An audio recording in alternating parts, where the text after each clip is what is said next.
अस्सलाम वालेकुम अम्मा सिखनी। मेरा नूरपुर गांव के हाई स्कूल में बतौर हेडमिस्ट्रेस पहला दिन था। स्कूल का तारफी दौरा करते हुए मुख्तलिफ क्लासों से होती हुई मैं पहली जमात में पहुंच गई। वहां मौजूद टीचर साहबा मुझे देखकर खामोश हो गई और एहतरामन अपनी जगह से उठ खड़ी हुई। मैंने उन्हें सलाम किया और अहवाल का तबादला करके बच्चियों की तरफ मुतवज्जा हुई तो देखा कि सभी नन्ही मुन्नी बच्चियां इश्तियाक पर ही मासूम निगाहों से मुझे ही देख रही थी। इनको शायद पहले से ही पता था कि आज नई मैडम आने वाली है। इसी अरसा में मेरी नजर एक गोल मटोल और बहुत प्यारी सी बच्ची पे पड़ी जो बेचारी पेंसिल तराशने में लगी हुई थी, मगर वो कामयाब नहीं हो पा रही थी। सभी बच्चियां मेरी तरफ मुतवज्जा थी मगर वो अपने ध्यान अपने काम में मगन थी। मैं बेख्तियार इसके करीब चली गई और इसके गाल को थपथपाया तो उसने चूक कर मेरी तरफ देखा और फिर अपनी पेंसिल तराश मेरी तरफ बढ़ा दिए। क्लास टीचर ने जल्दी से आगे बढ़कर उसे रोकना चाहा, मगर मैंने मुस्कुराकर इशारे से उसे रोका और बच्ची से पेंसिल लेकर उसे तराशा और वापस उसकी तरफ बढ़ा दी। बच्ची के चेहरे पे एक दिल अवेज सी मुस्कुराहट फैल गई और उसके नन्हे से मुंह से जज़ाकल्लाह खैर सुनकर मैं हैरान रह गई। मैंने उसकी क्लास टीचर की तरफ देखा तो मुस्कुरा कर बोली, मैडम ये बहुत लायक बच्ची है, इसे सभी दुआएं और पता नहीं क्या कुछ याद है। मैंने बड़ी दिलचस्पी से इस बच्चे से कहा, आपको नमाज आती है? उसने बजाय कोई जवाब देने के जल्दी से अपना नन्हा सा दुपट्टा दुरुस्त किया और खड़े होकर हाथ बांधे और बुलंद आवाज में बड़ी रवानगी और उम्दगी से नमाज सुनाना शुरू कर दी। उसके बाद मैं जिस कलमे या दुआ का नाम लेती, अभी मेरी बात मुकम्मल नहीं होती थी कि वो फर पर सुनाना शुरू कर देती। मैं बड़ी खुशगवार हैरत से उसे देखने लग गई और रिसक करने लगी कि काश ये मेरी बेटी होती। मैंने बेख्तियार इसके गाल पे प्यार किया और उससे पूछा, बेटी आपको ये सब किसने याद कराया है? और उसका जवाब सुनकर मैं हैरत ज़दा रह गई। उसने जवाब दिया, अम्मा सिखनी ने। मैंने हैरत से फिर पूछा, क्या कहा? अम्मा सिखनी ने? बच्ची ने उसी मासूमियत भरे अंदाज में इस बात में सर हिला दिया। मैंने फिर पूछा कि ये अम्मा सिखनी कौन है? बच्ची बोली को मेरी फूफो है। मैंने टीचर की तरफ मुड़ते हुए पूछा कि ये भला कैसा नाम हुआ, ये तो मुसलमानों वाला नाम नहीं लगता। टीचर कहने लगी, जी मैडम, ये बच्ची इसी गांव के नंबरदार साहब की पोती है। नंबरदार साहब के यहाँ एक खातून रहती हैं जिनको सब अम्मा सिखनी कहते हैं, बल्कि वो खुद ही बच्चों को कहती हैं कि मुझे इसी नाम से पुकारा करो। मैं इसके बारे में ज्यादा तो नहीं जानती क्योंकि मैं दूसरे गांव से हूँ, लेकिन इसके बारे में यही मशहूर है कि वो सिख है और इस गांव की सारी बच्चियां उसी से कुरान पाक पढ़ती हैं। अब जाहिर है बात ही ऐसी थी, जो भी ये बात सुने उसे भला इसमें दिलचस्पी क्यों ना पैदा हो। मैंने अपनी मुतजस्सिस तबीयत के हाथों मजबूर होकर उसे मिलने की ठान ली। ये रमजानुल मुबारक के बिल्कुल आखिरी दिन थे और एक दो दिन में स्कूल की छुट्टियां होने ही वाली थी। इन दिनों वैसे भी दिल अल्लाह की तरफ ज्यादा मतवज्जा होता है, इसलिए मैंने अगले दिन ही इस खातून से मिलने का इरादा कर लिया। अगले दिन असेंबली के बाद मैंने इसी गांव की एक बच्ची को साथ लिया और नंबरदार साहब के घर की तरफ रवाना हो गई। मकामी स्थानियों की जुबानी पता चला था कि नंबरदारों का घराना बड़ा ही खुदा तरस और नेक घराना है और ये स्कूल भी इनकी जाती कोशिशों की वजह से मंजूर हुआ है। रास्ते में गांव की औरतें बड़ी खुशी से मिल रही थी और हर औरत मुझे अपने घर आने का कह रही थी। मुझे मालूम था कि देहातों के लोग अस्ताजा से कितनी मोहब्बत करते हैं, मगर जाहिर है जिस काम के लिए अपनी जिम्मेदार संभालने के दूसरे दिन ही स्कूल से निकल आई थी उसे भला कैसे अधूरा छोड़ सकती थी। गांव के दरमियानी चौक में पहुंचे तो मेरे साथ वाली लड़की ने एक बड़े घर की तरफ इशारा करते हुए कहा कि यही नंबरदारों का घर है और अम्मा सिखनी भी इधर ही रहती हैं। बड़ा गेट खुला हुआ था और सामने ही बरामदे में पंखा लगा हुआ था और इसके सामने पड़ी चारपाई पे एक सफेद रेश बुजुर्ग गाँव तकिया से एक लगाए नींद दराज हुए तस्बीह कर रहे थे और उनकी आंखें बंद थी। चारपाई के साथ कुछ कुर्सियां भी पड़ी हुई थी। मैंने करीब जाकर बुलंद आवाज में सलाम किया तो उन्होंने चूक कर आंखें खोल दी और जल्दी से सीधे हो बैठे और फिर उठने की कोशिश करने लगे। तो मैंने उन्हें कहा, नहीं बाबा जी, आप बैठे रहें। उन्होंने पहले तो मेरी तरफ देखा, फिर बच्ची पे नजर डाली तो उसकी स्कूल वाली वर्दी को देखते ही बोले, अच्छा तो बेटी तुम स्कूल से आई हो? मैंने कहा, जी बाबा जी, मैं स्कूल से ही आई हूँ, मेरा कल ही यहाँ तबादला हुआ है। वो सर हिलाकर बोले, अच्छा तो तुम हो नई मैडम। वो बुजुर्ग मुझे अपने नाना की तरह लग रहे थे और उनके बोलने से उनका अच्छा अखलाक और खानदानीपन छिड़क रहा था। वो फिर बोले, बेटी अगर आपको मुझसे कोई काम है तो इधर ही कुर्सी पे बैठ जाओ। ورنہ اندر گھر چلی جاؤ، وہاں خواتین موجود ہیں۔ پہلے تو میں نے سوچا میں اندر ہی چلی جاؤں، مگر پھر ان سے کہا مجھے آپ سے کچھ بات کرنی ہے۔ وہ فوراً بولے جی بسم اللہ بیٹی ادھر بیٹھو کرسی پہ، اور بتاؤ آپ کا روزہ تو ہے نا؟ میں نے کہا جی بابا جی میں روزے سے ہوں۔ میں نے بیٹھتے بات شروع کر دی کہ بابا جی اسکول میں پہلی جماعت میں آپ کی پوتی پڑھتی ہے۔ میری بات مکمل ہوتے ہی بابا جی کی آنکھیں چمک اٹھیں اور وہ مسکرا کر بولے اچھا آپ فاطمہ کی بات کر رہی ہیں؟ وہ ماشاءاللہ سے بہت سمجھدار اور ذہین بچی ہے اور ہر وقت میرے ساتھ ہی رہتی ہے اور رات کو میرے ساتھ سوتی ہے۔ میں نے کہا جی وہ واقعی بڑی ذہین ہے ماشاءاللہ سے۔ میں نے ان سے نماز اور دعائیں سنی تو اس سے سب کچھ بڑی روانگی سے یاد تھا۔ میرے پوچھنے پہ اس نے بتایا کہ یہ سب اسے کسی اماں سکھنے نے یاد کرایا ہے، اور اسی بات نے مجھے آپ کے پاس آنے پہ مجبور کر دیا کہ آخر یہ اماں سکھنی کون ہے؟ فاطمہ کہہ رہی تھی کہ وہ میری پھوپھو ہیں۔ بابا جی جو ابھی تک مسکرا رہے تھے اب سنجیدہ ہو بیٹھے تھے۔ میرے چپ ہونے پہ وہ بولے بیٹی یہ ہمارے گھر کا ایک ایسا معاملہ ہے جس کے تجسس میں آپ سے پہلے بھی کئی لوگ ہمارے گھر آ چکے ہیں۔ بھلا یہ کیسے ہو سکتا ہے کہ عورت سکھ ہو مگر وہ مسلمانوں کے بچوں کو قرآن پاک پڑھاتی ہو اور خود بھی نماز روزے اور پردے کی پابند ہو؟ میں نے حیرت اور دلچسپی سے پوچھا اچھا تو واقعی یہ بات سچ ہے کہ وہ سکھ مذہب سے تعلق رکھتی ہے؟ بابا جی نفی میں سر ہلا کر بولے بیٹی تم ہی کہو کہ بھلا یہ سکھوں والے ایمان ہے؟ مگر وہ اپنے آپ کو ایسا ہی کروانا پسند کرتی ہے اور اس کے پیچھے بھی ایک خاص وجہ ہے۔ ویسے وہ ہر وقت قرآن پاک پڑھتی رہتی ہے، پانچوں وقت نماز پڑھتی ہے اور گاؤں کے سبھی بچیوں کو قرآن پاک اور نماز روزے کی تعلیم دیتی ہے۔ بابا جی چپ ہوئے تو میں نے پوچھا بابا جی اگر وہ اتنی ہی نیک اور شریعت کی پابند ہے تو وہ اپنے آپ کو اس نام سے کہلوانا کیوں پسند کرتی ہے؟ بابا جی بولے بیٹی یہ بڑی لمبی داستان ہے، یہاں لوگ میرے پاس آتے جاتے رہتے ہیں، یہاں بات بتانا مشکل ہو جائے گی۔ آپ گھر اندر چلی جائیں، وہاں میری بہویں بیٹیاں بھی موجود ہیں، وہاں آ کر آپ کو ساری بات بتاتا ہوں۔ تو میں وہاں سے اٹھ کر اندر چلے گی۔ گھر کی خواتین بھی بڑی چاہت اور اتفاق سے ملیں اور بہت جلد میرے ساتھ گھل مل گئیں۔ تھوڑی دیر میں بابا جی بھی آ گئے اور ان کی زبانی جو میں نے داستان سنی وہ آپ کی نظر کرتی ہوں۔ بابا جی کے مطابق تقسیم سے قبل ان کے گاؤں میں چند سکھ گھرانے رہتے تھے جن سے ان کی بہت اچھی مراسم تھے۔ تقسیم سے کچھ دن قبل ہی یہ خاتون اماں سکھنی جس کا نام پرمجیت کور تھا پیدا ہوئی تھی۔ اس کے پیدا ہونے کے 2 دن بعد اس کی ماں چل بسی تھی، مگر اس کے جانے سے پہلے اپنی بیٹی بابا جی کی اہلیہ کے سپرد کر دی تھی اور انہیں وصیت کی تھی کہ میری بیٹی کو تم پالنا مگر اس کو سکھ مذہب سے دور نہ کرنا۔ بابا جی کی اہلیہ نے جو خود بھی ایک نامولود بیٹے کی ماں تھی اس دور کی سچی محبتوں کو نبھانے کی خاطر اس سے وعدہ کر لیا اور بچی کو اپنا دودھ پلانا شروع کر دیا۔ مگر کچھ ہی دن بعد تقسیم کا اعلان ہو گیا اور سب سکھ خاندانوں کو ہندوستان جانا پڑ گیا۔ اس دوران بابا جی اور ان کی اہلیہ کو پرمجیت سے سگی اولاد جیسا پیار ہو گیا تھا، مگر انہوں نے دل پر صبر کا پتھر رکھ کر بچی کو اس کے والد نہال سنگھ کے سپرد کر دیا اور انہیں گاؤں والوں نے اپنی حفاظت میں قریبی کیمپ تک پہنچا دیا۔ وہ تو چلے گئے مگر ادھر بابا جی کی اہلیہ کا رونا مسلسل جاری تھا۔ وہ بچی کی جدائی برداشت نہیں کر پا رہی تھی اور خود بابا جی کا بھی شدت غم سے یہ حال تھا کہ کچھ کھایا پیا نہیں جا رہا تھا۔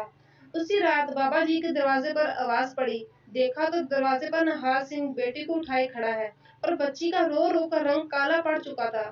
وہ روتے ہوئے کہہ رہا تھا خدا کے لیے میری بیٹی کو بچا لو ورنہ وہ بھوکی پیاسی مر جائے گی۔ وہ کچھ بھی نہیں کھا پی رہی اور نہ ہی کسی کے پاس چپ کر رہی ہے۔ اور بابا جی کی اہلیہ نے جیسے ہی سینے سے لگایا تو وہ فوراً چپ کر گئی اور تھوڑی ہی دیر بعد سو گئی۔ تب نہال سنگھ نے کہا میری بیٹی کو آپ ہی رکھ لیں، بعد میں اگر کبھی موقع ملا تو میں اسے لے جاؤں گا، ورنہ آج سے یہ آپ کی ہی بیٹی ہے، جو بھی اس کے مقدر میں ہوا میں اس پر راضی ہوں۔ اس کے بعد وہ واپس چلا گیا اور پرمجیت کور ان کے پاس رہ گئی اور یہیں بڑی ہوئی۔ بابا جی اور ان کی اہلیہ نے بڑی دیانتداری سے بچی کو سب کچھ بتا رکھا تھا کہ اس کے ماں باپ کون ہیں اور وہ کن کی بیٹی ہے۔ اس دوران نہال سنگھ سے خط و خطابت بھی چلتی رہی۔ تقریباً 5-6 سال بعد وہ بڑی کوشش کر کے پاکستان آیا تاکہ اپنی بیٹی کو واپس لے جائے۔ بابا جی اور ان کی اہلیہ نے بچی کو بہلا پسلا کر اور چند دنوں سے میں دوبارہ واپس آنے کا کہہ کر اس کے ساتھ بھیج دیا، مگر گاؤں کی حدود سے نکل کر اس کی حالت پھر وہی ہوگی کہ شاید وہ زندہ نہیں بچے گی۔ نہال سنگھ اس کو فوراً واپس لے آئے اور اسے ہمیشہ کے لیے ان کے سپرد کر کے روتا ہوا خالی ہاتھ اپنے نئے وطن واپس لوٹ گیا۔ تب سے پرمجیت جس کو پیار سے سبھی پمو کہتے تھے ان کی بیٹی بن کر ان کے پاس ہی رہ گئی تھی۔ وہ دوسری بچیوں کے ساتھ اسکول بھی جاتی اور سپارہ بھی پڑھنے جاتی۔ ماحول کا اثر تھا یا کوئی اور بات تھی کہ وہ عام بچیوں کی نسبت کچھ زیادہ ہی نماز روزے کی طرف لگ گئی और अपनी उम्र से बड़ी बातें करने लग गई। वो जब अपनी उम्र को पहुंची तो बाबा जी ने निहाल सिंह को खत लिखा कि पम्मू की शादी की उम्र हो गई है, वो पाकिस्तान आ जाए ताकि इसकी मौजूदगी में पाकिस्तान में रह जाने वाले कोई अच्छा सिख खानदान तलाश करके इसकी शादी कर दी जाए। निहाल सिंह पाकिस्तान आ गया, मगर पम्मू ने शादी करने से साफ इनकार कर दिया और अपनी जिंदगी यूं ही बिताने का फैसला कर लिया। उसका कहना था कि अगर वो बाबा जी और उनकी अहलिया को छोड़कर गई तो वो जिंदा नहीं रह पाएगी। सभी जतन नाकाम हो गया तो निहाल सिंह ने बाबा जी को कहा, आपने अपना वादा हमारी सोच से भी बढ़कर निभाया है। मैं आपसे दिलो जान से राजी हूँ। वो अगरचे पैदा हमारे यहाँ हुई है, लेकिन वो है असल में आप ही की बेटी। इतना तो कोई शायद अपना भी इसे प्यार ना दे सके जितना आपने दिया है, इसलिए अब से आप ही इसकी मौत तक के सारे फैसलों के मालिक हैं। और वो एक बार फिर इसी तरह वापस लौट गया। पर कुछ अरसे बाद इसके इंतकाल की खबर आ गई। बाबा जी ने बताया कि हमने उसे ये भी कहा था कि हम खुद ही कोई सिख खानदान तलाश करके तेरी शादी कर देते हैं और तेरे शोहर को इधर ही अपने पास ले आते हैं। मगर उसका कहना था कि जिन्होंने मुझे पाला पोसा और अपनी बेटी बनाया वो मुसलमान है, तो मैं किसी सिख से क्यों शादी करूं? और अगर हम कहते हैं कि तेरी शादी किसी मुसलमान से कर दें, तो वो कहती, जिन्होंने मुझे जन्म दिया वो सिख थे, तो मैं किसी मुसलमान से क्यों कर शादी करूं? बाबा जी ने बताया कि पहले तो हम पम्मू की वजह से बहुत ज्यादा परेशान रहते थे, मगर जब हिलाल से समझौता करना ही पड़ा और इसकी जिद के आगे हथियार डालना ही पड़े, तब से उसने इसी जिंदगी को अपना ओढ़ना बिछोना बना लिया है। उसके सारे अमल इस्लाम वाले ही हैं, मगर वो अपनी सगी माँ की ख्वाहिश के बिना पर खुद को सिकनी कहलवाती है और गांव में बहुत कम लोगों को इसके असल नाम का पता है। मैंने अपनी दूसरी बेटियों के बराबर उससे अपनी जायदाद से हिस्सा दिया है और मेरे बेटे भी उससे अपनी सगी बहनों से किसी तरह भी कम नहीं मानते। वो अपने हिस्से की जमीन की सारी आमदन कमजोरों और मोहताजों की मदद, खुसूसन गरीब घरों की बच्चियों की शादियों में खर्च कर देती है। दास्तान इतनी दिलचस्प थी कि जब बाबा जी चुप हुए तो मैं कुछ देर तक तो खोई सी ही बैठी रही। इसके बाद अभी कुछ कहना ही चाह रही थी कि सबकी नजरें एक तरफ उठ गईं। मैंने भी बेखतर इस तरफ देखा तो एक इंतहाई नूरानी चेहरे वाली अधेड़ उम्र औरत, जिसने बड़े सलीके से दुपट्टा ओढ़ रखा था, चली आ रही थी। करीब आकर उसने सलाम किया और मेरी तरफ देखकर मुस्कुराते हुए बोली, माशाल्लाह, आज तुम्हारे घर अल्लाह की रहमत आई हुई है। बाबा जी मेरी तरफ देखकर बोले, यही है मेरी बेटी पम्मू। और फिर उससे मुखातब होकर बोले, बेटी ये स्कूल की नई मैडम है और तुमसे ही मिलने आई हैं। मेरा तारुफ सुनकर बड़ी चाहत से मेरी तरफ बढ़ी और बड़ी गर्मजोशी से मुझे मिली और हाल अहवाल पूछने लगी। मैं भी बड़े शौक से उससे बातें करने लग गई। वो वाकई कोई बहुत गैर मामूली शख्सियत की मालिक थी। ये मेरी उससे पहली मुलाकात थी जिसने मुझे शदीद मुतासिर किया। वो अगरचे उम्र में मुझसे काफी बड़ी थी, लेकिन हमारा ताल्लुक ऐसा बढ़ा कि गहरी दोस्ती में बदल गया। उस दिन पहली मुलाकात के बाद मैं वापस स्कूल जाने लगी तो बाबा जी कहने लगे, आप भी मेरी बेटियों की तरह हो, पर हम बेटियों को खाली हाथ रुखसत नहीं करते। अभी थोड़ी देर में हमारा मुलाजिम आपके लिए कुछ चीजें स्कूल में पहुंचा जाएगा, वो कबूल कर लीजिए। और मैं उनके खुलूस और प्यार को देखकर रस्मन भी इनकार न कर सकी। उसके बाद हर हफ्ते या दूसरे हफ्ते हमारी मुलाकात लाजमी हो गई थी। या तो मुझसे मिलने स्कूल आ जाती या फिर मैं उनके यहाँ चली जाती। सच पूछे तो आला तालीम याफ्ता होने के बावजूद दीन और इस्लाम की बहुत सी बातें और मसाइल मैंने उसी से सीखे। मैंने तकरीबन 5 साल इस स्कूल में गुजारे और इसके बाद मेरी तरक्की हो गई और मेरा शहर के एक स्कूल में तबादला हो गया। साल भर होने को आ गया था, मगर तबादले के बाद से हमारी एक भी मुलाकात नहीं हुई थी। बस खतो खताबत पर हाल अहवाल मालूम हो जाया करते थे, मगर ये खतूत का सिलसिला बड़े तसलसल के साथ चल रहा था। इस दौरान अचानक एक दिन सुबह सवेरे दरवाजे पे दस्तक हुई। मेरे मियाँ दरवाजे पे गए तो उसी गांव का एक आदमी मौजूद था जो तला देने आया था कि रात बाबा जी का इंतकाल हो गया है। परमजीत यानी अम्मा सिखनी ने खास तौर पे मुझे इतला मुझ तक पहुंचाई थी। मेरे मियाँ भी हमारे ताल्लुक को अच्छी तरह जानते थे, इसलिए वो कहने लगे, तुम छुट्टी की दरखास्त लिख दो, मैं वो स्कूल दे आता हूँ और जल्दी से तैयारी कर लो, हमें वहां जरूर जाना चाहिए। और मैंने भी फौरन हामी भर ली। हम अपनी गाड़ी में गांव की तरफ रवाना थे। हम दोनों यूं खामोश थे जैसे हमारा कोई अपना इंतकाल कर गया हो। मुझे तो बस रह रहकर परमजीत का ख्याल आ रहा था कि इस बेचारी का क्या हाल होगा। वो बाबा जी की अहलिया के वफात के बाद यही दुआ किया करती थी कि मुझे बाबा जी से पहले मौत आ जाए, वरना वो बाबा जी से जुदाई का सदमा बर्दाश्त नहीं कर पाएगी। गांव में दाखिल हुए तो सारा गांव ही गम में डूबा नजर आ रहा था। हर बंदा ही उदास नजर आ रहा था। जिंदगी हो तो ऐसी हो कि जब दुनिया से जाओ तो हर आंख अश्क बहा रही हो। उधर जब घर पहुंचे तो वहां की कैफियत और भी दर्द अंगेज थी। सबसे बुरी हालत परमजीत की ही थी। सब लोग इसी को संभालने में लगे हुए थे। उसे बार बार गश पड़ रहा था। मुझे देखते हुए मेरे गले लग के बहुत रोई। वो कह रही थी कि अम्मा के बाद में अब्बा जी के ही सहारे जी रही थी। आज वो भी चले गए, अब मैं कैसे जी पाऊंगी। अब मेरे पास उसका क्या जवाब था, उसे हौसला क्या देती। खुद मेरी भी आंखों से आंसू रवान थे और मैं बहुत कोशिश के बावजूद कुछ भी नहीं बोल पा रही थी। उधर फातिमा भी दादाजी की नियत के सराहने बैठी मुंह पे दुपट्टे का पल्लू डाले मुसलसल रोए जा रही थी। मैं उसको भी दिलासा देने की कोशिश करने लगी। खैर जैसे तैसे करके जनाजे और तदफीन के बाद हम वापस आ गए। उसके तीसरे दिन एक और इत्तला मिल गई कि अम्मा सिकनी की हालत बड़ी खराब है और वो शहर वाले हॉस्पिटल में दाखिल है। अस्पताल हमारे घर से ज्यादा दूर नहीं था, इसलिए मैं जल्दी वहां पहुंच गई। मैं उसे देखकर सच में दहल के रह गई। 2 दिनों के अंदर ही उसकी हालत यूं हो गई थी जैसे वो सदियों की बीमार हो और जिसने कई दहाइयों से कभी आराम देखा ही ना हो। मेरा दिल यूं जकड़ा गया जैसे किसी नादीदा कुव्वत ने इसे खींच डाला हो। उसके करीब उसके भाई यानी बाबा जी के बेटे और उनकी औरतें बड़े मखमूम से हुए बैठे थे। मुझे देखते ही दोनों भाई जल्दी से एक तरफ हो गए और मैं वहां बैठ गई।